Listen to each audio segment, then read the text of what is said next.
Hadir kembali novel terbaru Foto Suamiku di Ruang Tamu Keluarganya, karya author Pena. Bantu channel YouTube ini dengan cara like, subscribe, dan nyalakan lonceng. Selamat membaca semuanya. Part 23. Aku tersenyum puas setelah mengirim video mesra Farel dan Luciana mantan tunangannya. Mereka berada di sebuah kafe di samping rumah sakit tempat aku terapi. Sengaja aku mengikuti Farel saat aku melihatnya bersama Lucy.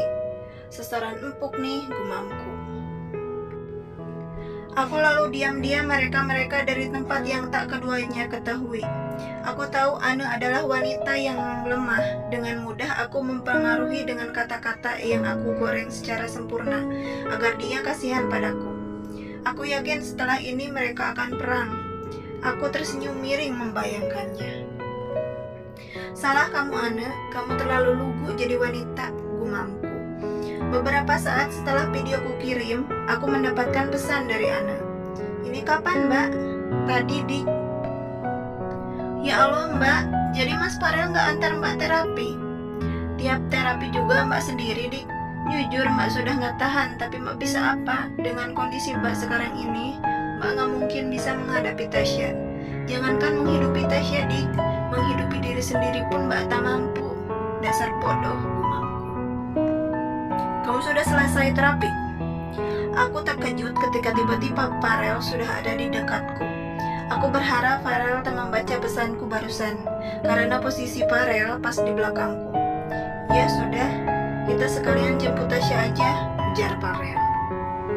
Sebenarnya, tiap terapi, Farel selalu mengantarku. Dia juga selalu memberikan uang bulanan padaku yang jumlahnya tak sedikit. Juga memberikan jatah sendiri untuk Tasya, tapi aku sengaja bilang ke Anne kalau Farel tak bertanggung jawab untuk meraih simpatinya. Tentu saja aku tak rela ladang emasku dikeruk orang lain juga. Aku makin kesal saat mendengar Anne hamil. Aku tak rela perhatian Farel pada Tasya jadi terbagi. Setelah punya anak tentu sikap dan perhatian Farel dengan Tasya akan berubah. Tidak, aku tak rela jika semua itu terjadi. Aku pernah mencoba menggugurkan kandungan Anne dengan meletakkan obat aborsi di bubur dan jus yang aku berikan saat di rumah sakit. Namun, sialnya Farel lebih dulu menyadari rencanaku itu. Bahkan, dia membuang makanan dan minuman itu serta mengancam tak akan memberi uang lagi padaku jika aku masih ingin macam-macam dengan kandungan Anne. Tasya mau bubur juga nggak? Tanya Farel saat kami melintasi tukang bubur. Enggak, Pak. Aku belikan bubur dulu untuk Anne. Kalian tunggu di sini, ujar Farel yang kemudian keluar dari mobil. Ah, Anne lagi, ujarku kesal. Mama kenapa kok teriak? Tanya Tasya. Gak apa-apa. Kamu fokus saja sama game kamu. Anak kecil mau tahu saja urusan orang tua, geramku pada Tasya. Aku memilih turun di depan restoran dan berencana makan siang di sini. Netraku kemudian tertuju pada sosok yang aku kenali. Anne, batinku. Anne segera menoleh saat aku panggil dan seperti biasa aku pun pura-pura ramah dengan dia. Menyapanya dengan hangat dan saling cerita. Aku agak kurang suka saat dia menunjukkan kedekatannya dengan Tasya. Tasya turun, kasihan Bu Guru ada dedeknya di dalam. Nanti sakit perut Bu Guru. Kata-kata itu sebenarnya hanya di mulut saja. Karena sebenarnya aku berharap Tasya akan menekan perut Anne, lalu membuat janin di dalam rahim keguguran. Gak apa-apa Mbak, Tasya gak nekan perutku kok, jawab Anne lembut. Aku ke kamar mandi dulu ya Dik, mual, ujarku berakting menutup mulut. Mau aku temani Mbak? Sungguh, aku ingin tertawa melihat ekspresi khawatir Anne. Dalam hati aku mengejek kebodohannya. Mbak, aku duluan ya, ujar Anne sesaat setelah kami bercerita. Kamu jaga diri ya, kalau ada apa-apa hubungi saja Mbak. Iya Mbak, makasih ya. Mbak jangan cerita ke Mas Farel kalau ketemu dia nanti. Aku ingin menenangkan diri dulu. Sungguh, di mata orang kami adalah madu yang sangat menginspirasi. Selalu baik dan hangat dimanapun kami bertemu, dan saling peduli satu sama lain. Iya Dik, jawabku. Dalam hati aku bersorak senang dan berharap Ane segera nyah dari kehidupan Mas Farel. Keesokan harinya, saat aku sedang duduk santai di rumah, Luciana datang ke rumah. Aku dan Lucy dulunya adalah sahabat dekat, namun hubungan kami renggang saat dia menikah dengan Fadil. Aku menolak menikah dengan Fadil karena saat itu dia sedang terpuruk dan jatuh miskin. Aku gak mau menikah dengan pria miskin. Namun, Luciana tak bisa menolak ketika keluarga Fadil melamarnya karena hutang perusahaan ayahnya sebelum perusahaan Fadil bangkrut dulu, dan mereka tak bisa membayarnya sebagai ganti. Keluarga Fadil menjodohkan Fadil dengan Lucy. Di depan Farel, aku mengarang cerita kalau Lucy lah yang dengan sengaja merebut Fadil dariku.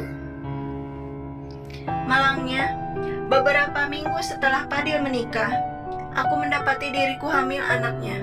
Aku tahu bagaimana orang-orang sini akan mengucilkan wanita yang hamil duluan.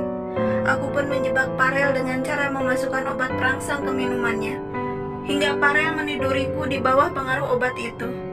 Farel ternyata cukup jeli. Bahkan dia meminta tes DNA ketika Tasya lahir. Untunglah, aku bisa merayu dokter yang diminta Farel untuk melakukan tes DNA pada Tasya, dan membuat hasil tes seolah Tasya adalah anak Mas Farel. Setelah mengetahui Tasya adalah anaknya, Farel menjadi lebih bertanggung jawab. Dia bahkan rela melakukan kerja apa saja demi kami, termasuk mengorbankan kuliahnya. Namun, Fadil kembali datang. Kali ini dia datang sebagai Fadil yang berbeda. Dia lebih tampan dan kaya hingga aku pun kembali merayu Fadil untuk menjadi selingkuhanku. Aku benar-benar dimanjakan dengan kemewahan olehnya. Namun, hal itu tak berlangsung lama. Aku tertular penyakit laknat ini. Gara-gara penyakitku, perselingkuhanku terbongkar. Tumben, sapaku pada Luciana. Aku pikir setelah sekarat kamu akan insaf, ya nak. Tapi ternyata sifat rakus dan haus akan hartamu itu gak berubah. Aku mencebik ucapan Lucy. Belum puas kamu menghancurkan rumah tanggaku dengan Mas Fadil, hingga Farel pun akan kamu hancurkan. Maksudmu apa? Tanyaku cuek. Kamu pikir aku tak tahu tentang semua perbuatanmu pada Ane? Hebat kamu ya. Cara kamu membolak-balikan fakta sungguh patut diacungi jempol. Memang aku buat apa sama Ane? Kita baik-baik saja kok. Kamu pikir aku tak tahu dengan apa yang kamu perbuat? Kamu mengambil video kami, lalu kamu kirim pada Ane.